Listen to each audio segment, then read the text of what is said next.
شب بارات والے دن اللہ تعالیٰ سورج کے غروب ہونے پر پہلے آسمان پر آ جاتا ہے اور اللہ تعالیٰ اپنی پیدا کی ہوئی ساری دنیا کو دیکھتا ہے۔ جب اللہ تعالیٰ دنیا میں اپنی پیدا کردہ مخلوق کی طرف نظر مارتا ہے تو جس جس انسان کو جس جس چیز کی ضرورت ہوتی ہے اللہ تعالیٰ اس کی ضروریات کو پورا کر دیتا ہے۔ کچھ بدقسمت انسان ایسے ہوتے ہیں جو کہ شب بارات والی رات بھی اللہ تعالیٰ کی نعمتوں سے محروم رہ جاتے ہیں۔ وہ کون سے لوگ ہیں؟ ہم آپ کو حدیث کے ذریعے بتاتے ہیں کہ وہ کون سے لوگ ہیں جو شب بارات والی بابرکت رات بھی اللہ تعالیٰ کی نعمتوں سے محروم ہو جاتے ہیں۔ حضرت عطار بن یسار فرماتے ہیں کہ شعبان کی 15ویں رات اللہ تعالیٰ روح کو قبض کرنے والے فرشتے کے ہاتھ میں پورے سال کی فہرست تھما دیتا ہے کہ کس انسان کو کس مقام پر اس کی جان لینی ہے۔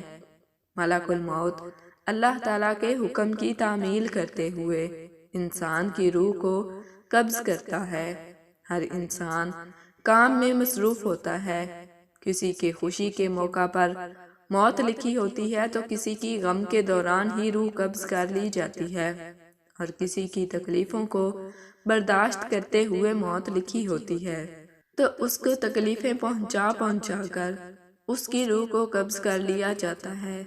حضرت عثمان بن محمد فرماتے ہیں کہ نبی اکرم صلی اللہ علیہ وسلم کا فرمان ہے، اللہ تعالیٰ انسان کی عمر ایک شب بارات سے دوسری شب بارات تک مقرر کرتا ہے۔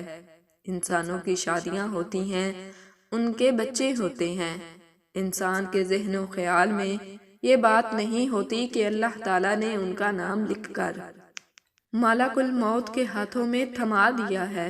نبی اکرم صلی اللہ علیہ وسلم کا فرمان ہے کہ شعبان کے مہینے کی 15ویں رات ہر اس انسان کی فہرست تیار کر کے ملک الموت کے ہاتھوں میں دے دی جاتی ہے کہ کس کس کی موت اس سال ہونی ہے اور کس کس مقام پر اس کی روح قبض کرنی ہے۔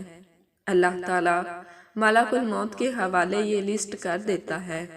حضرت ابو ہریرہ رضی اللہ تعالیٰ عنہ ایک حدیث کو اس طرح سے بیان کرتے ہیں کہ نبی اکرم صلی اللہ علیہ وسلم کا فرمان عالی شان ہے کہ شب برات کی رات اللہ تعالیٰ کے حکم کی تعمیل کرتے ہوئے جبریل میرے پاس تشریف لائے اور فرمایا، اے اللہ کے نبی صلی اللہ علیہ وسلم، اپنے سر مبارک کو آسمان کی طرف اٹھائیے۔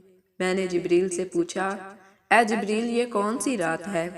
حضرت جبریل نے بڑے ادب و احترام کے ساتھ مجھے فرمایا، اے اللہ کے نبی صلی اللہ علیہ وسلم، یہ وہ بابرکت رات ہے جس رات اللہ تعالیٰ جنت کے تمام دروازوں کو کھولتے ہوئے ہر اس انسان کی بخشش کر دیتا ہے جس نے اللہ تعالیٰ کے علاوہ کسی اور کی عبادت نہ کی ہو۔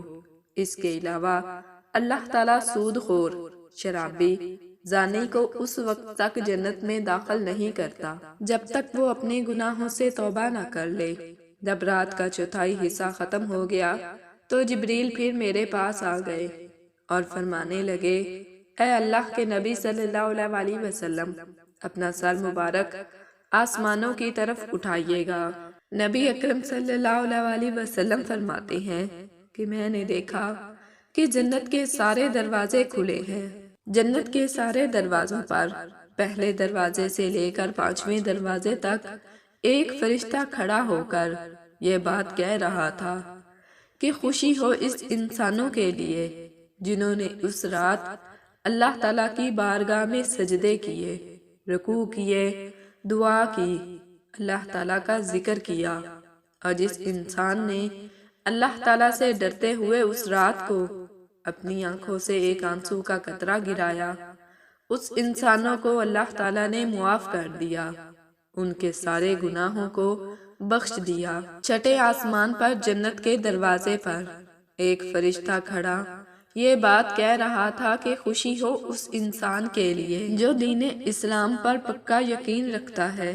7ویں آسمان پر ایک فرشتہ کھڑا یہ بات کہہ رہا تھا کہ کوئی دنیا اور آخرت میں کسی انسان جس کے دل میں کوئی نیک تمنا ہو اس کی طلب کو پورا کیا جائے گا۔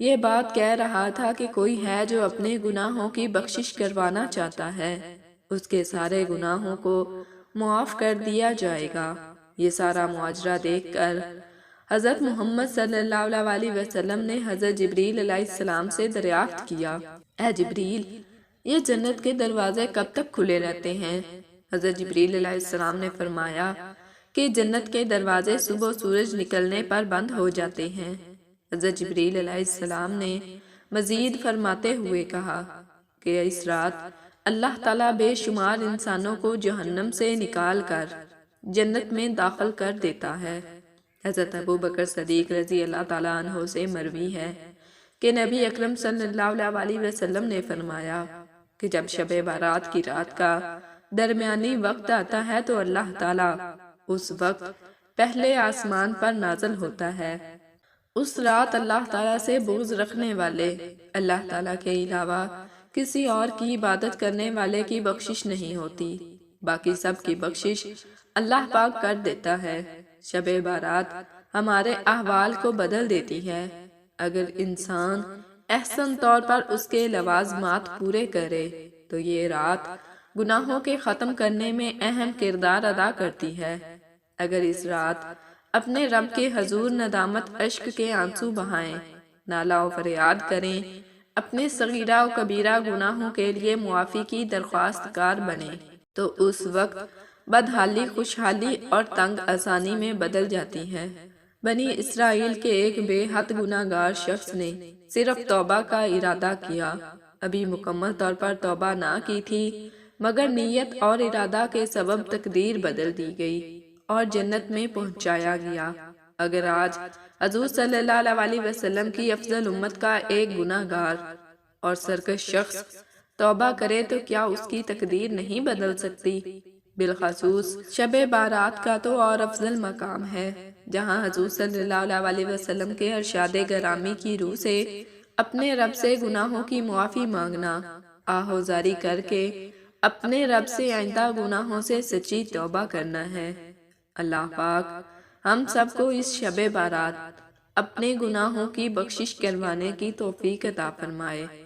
اللہ پاک ہم سب کے گناہوں کو معاف فرمائے۔ اللہ پاک ہم کو 5 وقت کا پکا اور سچا نمازی بنائے۔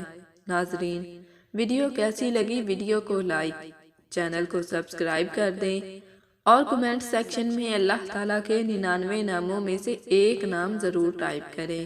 جزاکم اللہ خیرن کثیرا۔